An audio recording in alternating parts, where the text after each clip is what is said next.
Para tener éxito, una mujer debe ser mejor en su trabajo que un hombre. Golda Meir.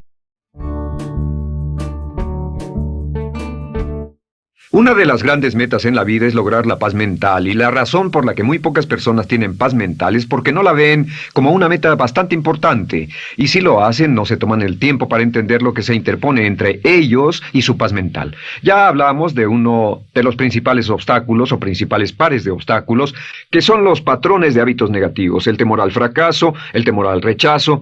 Estos nos roban una enorme cantidad de paz mental, y también hablamos de sentimientos de culpa, sentimientos de inadaptabilidad, de falta de mérito, de no merecer, etc. También ellos nos roban paz mental. Pero en esta sesión quiero hablar de la última, por así llamarlo, clave a esta discusión de emociones negativas, y es a lo que llamamos imaginación negativa. Las palabras imaginación negativa vienen de un extenso cuerpo de literatura que fue escrito a principios de siglo. Encontraron que la imaginación negativa es algo que creamos en nosotros mismos y que al mismo tiempo nos causa una enorme cantidad de estrés y desesperación. La imaginación negativa crea temor. Y una de las mejores definiciones del temor que he visto últimamente se llama experiencias de fantasía que parecen reales. Experiencias de fantasía que parecen reales. En otras palabras, son experiencias que creamos en nuestra mente y en nuestra imaginación, y vivimos con ellas, y entre más vivimos con ellas, más reales se vuelven. Tengo 3 hijos, y si los dejo ver una película de miedo, aunque insistan en verla, comienzan a pensar que hay criaturas monstruosas bajo su cama, en sus alcobas, etc. Son las experiencias de fantasía que se vuelven reales, y una vez, con el pequeño Michael, no pudimos lograr que durmiera en su alcoba porque estaba convencido de que había monstruos ahí. ¿A qué llamo imaginación negativa? Lo traduzco como preocupación. La preocupación es una forma sostenida de temor causada por la indecisión. La preocupación es una forma sostenida de temor causada por la indecisión. ¿Eso qué significa? Significa que cuando tomamos decisiones, nos deshacemos de la preocupación. Hace algunos años se hizo un estudio donde muchas personas fueron estudiadas y se les preguntó de qué se preocupaban en ese momento. Por las respuestas vieron que esto es de lo que las personas se preocupan. Un 40% de las preocupaciones que las personas tenían era por cosas que nunca pasaron. Se dieron cuenta de que las cosas por las que estaban preocupadas nunca pasarían. Iban a llegar tarde, o iban a perder sus trabajos, o no iban a funcionar bien en una relación. La siguiente cifra, 30%, eran cosas que habían ocurrido en el pasado, que ya habían pasado y no podía hacerse nada al respecto. 12% de las preocupaciones eran por la salud. En la mayoría de los casos, preocupaciones innecesarias. Pensaban que tenían un dolor, una enfermedad, un sufrimiento o algo más que no resultó ser verdad. El 10% de las cosas que les preocupaban eran triviales.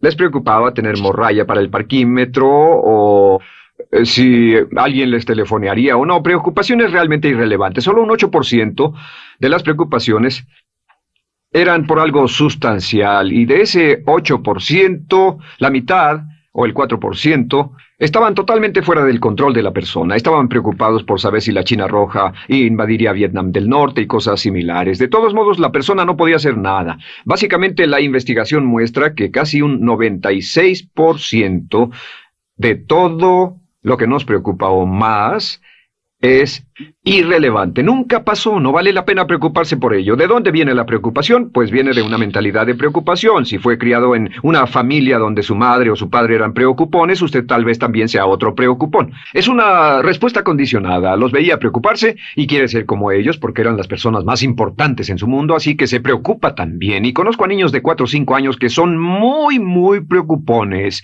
Y ellos y sus padres se sientan juntos y se preocupan aunque no hay nada por qué hacerlo. Pero son las experiencias de fantasía que se vuelven reales. Nuestra labor es eliminar la preocupación, y voy a darle 2 o 3 ideas simples que puede usar. Número 1, que es una de las más populares de todas, simplemente es esto: viva un día a la vez. Viva un día a la vez. No se preocupe por lo que pueda pasar mañana. No se preocupe por lo que pueda pasar dentro de un año o dentro de 6 meses. Solo haga lo mejor que pueda ahora. Hay una hermosa frase de Teddy Roosevelt.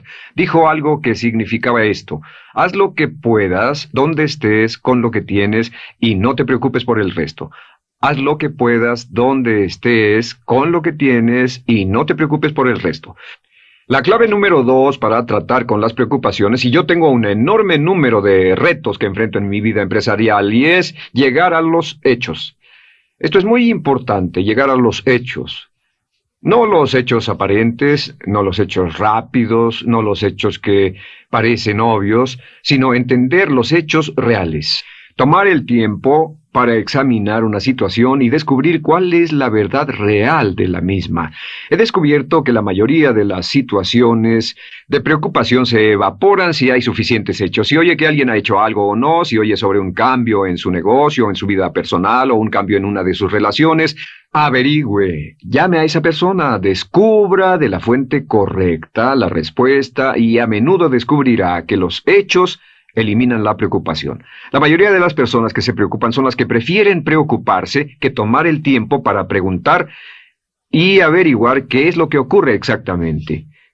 Pregunte, investigue, lea, haga su tarea, consiga los hechos. Uno de los requisitos más importantes, por cierto, para su éxito en los negocios o en alguna otra cosa, en cualquier otro campo, es consiga los hechos que necesita para que sus respuestas sean exactas y actualizadas. El tercer método se llama el destructor de preocupaciones. Destructor de preocupaciones es una expresión que inventó uno de nuestros graduados. Dijo que esta expresión literalmente salvó su negocio y salvó su salud mental. Es una de las técnicas más simples, se lo juro, es dinamita. Consiste en 4 pasos. Bien, paso número 1. Si tiene usted algo en mente, defínalo claramente por escrito. Defínalo claramente por escrito. Siéntese, tome tiempo para escribirlo y dígase de qué estoy preocupado exactamente. Siéntese y escríbalo. Estoy preocupado por esto y describa la situación exactamente como la ve. En medicina dicen que un diagnóstico exacto equivale a un 50% de la cura. El diagnóstico exacto, definirlo claramente por escrito, es un 50% de la cura. Y un punto importante aquí es que a veces cuando parece tener un problema abrumador, tiene más de un problema, tiene una situación llamada enjambre. Tenemos 1, 2, 3, 4 problemas juntos. Si los define claramente por escrito, puede escribirlos 1, 2, 3, 4. Hay varios pequeños problemas juntos que le preocupan. A veces, si elimina usted una de esas dificultades, el resto se evapora. A veces un problema de un grupo de problemas es la clave y lo demás es irrelevante. Esté alerta a eso y defínalo por escrito. El número 2 es, una vez que lo defina claramente, esta es la clave, determine el peor desenlace posible. Determine el peor desenlace posible. En otras palabras, pregúntese, ¿cuál es la peor cosa que podría pasar como resultado de esa situación? Piénselo bien, si pasara lo peor que podría ser, determine el peor desenlace posible. Una cosa interesante pasa aquí. Descubrimos que en la preocupación no estamos preocupados ni estresados por un evento. El evento no nos preocupa. Lo que nos preocupa es la anticipación de ese evento y la resistencia que ponemos psicológicamente deseando, esperando, orando que no llegue ese evento.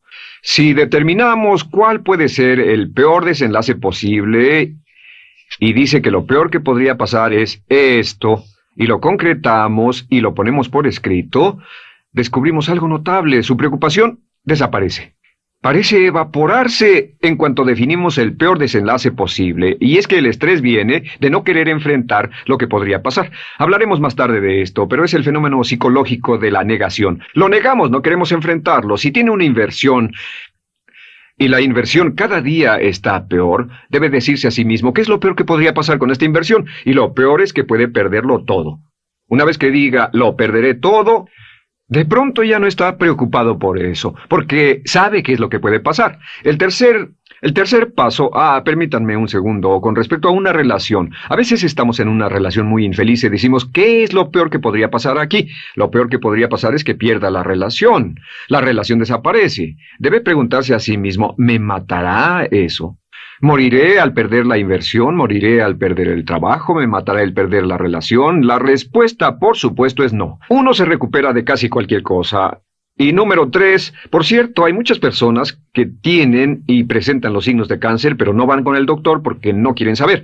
El estrés de no saber, de hecho, exaspera el curso de la enfermedad y finalmente, cuando tienen que ir al doctor, ha llegado tan lejos que el doctor no puede salvarlos. Pero el estrés de no enfrentar la posibilidad los mantiene alejados de un doctor en el momento en que éste podría ayudarlos. Número 3, prepárese a aceptar lo peor en caso de que ocurra. Aceptar lo peor en caso de que ocurra.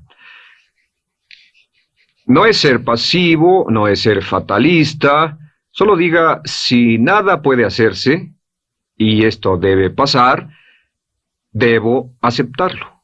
Tengo un dicho que uso mucho y es, lo que no puede curarse, debe soportarse. Lo que no puede curarse, debe soportarse. Pues bien, si esto llega a pasar, lo acepto y aprendo a vivir con eso. No voy a dejar que me despedace, no voy a dejar que me mate. Número 4 es comience inmediatamente a mejorar lo peor.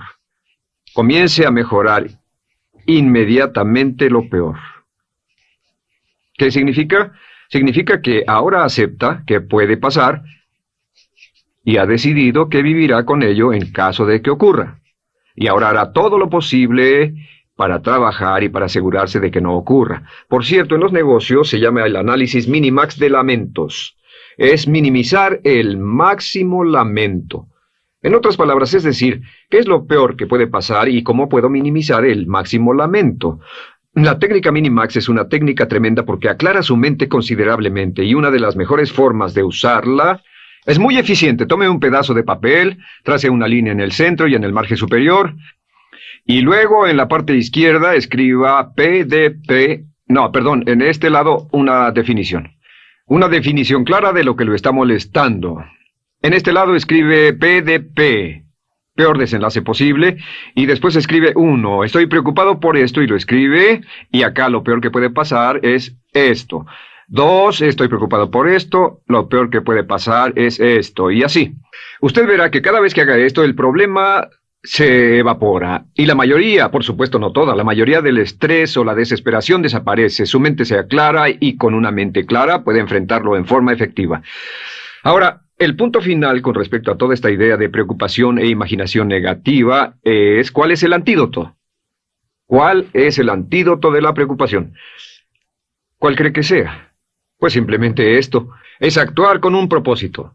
El único antídoto de la preocupación es actuar con propósito. Todo lo que lo lleve al extremo donde pueda actuar con un propósito, donde se pueda mover con firmeza. Como Shakespeare dice, si usas los brazos contra el mar de problemas, al hacerlo acabas con ellos. Cualquier cosa que lo lleve a actuar firmemente y con un propósito, eliminará la preocupación. ¿Por qué? Por lo que llamamos la ley de sustitución. No puede estar pensando en un problema o en una situación y pensando y actuando a propósito para resolverla y preocupándose por ella al mismo tiempo. La preocupación casi siempre surge cuando se tiene demasiado tiempo en las manos. Es una forma de establecimiento negativo de metas. ¿Recuerda que hablamos de la ley de la concentración? Dice que lo que siembra, cosechará. Pues cuando tiene una situación que le preocupa, ¿qué se encuentra haciendo? Lo que se encuentra haciendo es pensando, hablando, cosechando, imaginando vívidamente exactamente lo que no quiere. La ley de la expectativa dice lo que se espera llegará a su vida. Aquello a lo que más temía ha llegado a mí, como dice en el libro de Job. La ley de la atracción dice que atraerá a su vida a las personas y las circunstancias que van de acuerdo con sus pensamientos dominantes. La razón por la que empleamos un módulo completo para hablar de preocupación es esta, es que hay algunas personas que no se preocupan por nada. Este método, por cierto, de determinar el peor desenlace posible, el destructor de preocupaciones, también es un método tremendo para toma de decisiones. Cuando está en una situación y debe tomar una decisión de una u otra forma, la primera pregunta que debe hacerse cuando lo haya analizado es ¿qué es lo peor que podría pasar? Recuerdo al gran Paul Getty, quien hace años fue uno de los hombres más ricos del mundo, dijo que este método de determinar el peor lado posible, lo usaba como un método de toma de decisiones en todos los negocios que emprendía. En todo lo que emprendía se preguntaba ¿qué es lo peor que puede pasar? Y se aseguraba de que lo peor no pasara. Así que tome la decisión ahora de que va a eliminar la preocupación, las experiencias fantásticas que parezcan reales, que va a aceptar el peor desenlace posible que pueda ocurrir y luego ocuparse y hacer todo lo humanamente posible para tomar una actitud constructiva, para eliminar la situación preocupante y desecharla. Esta es la clave para eliminar el final de lo peor de nuestras emociones negativas.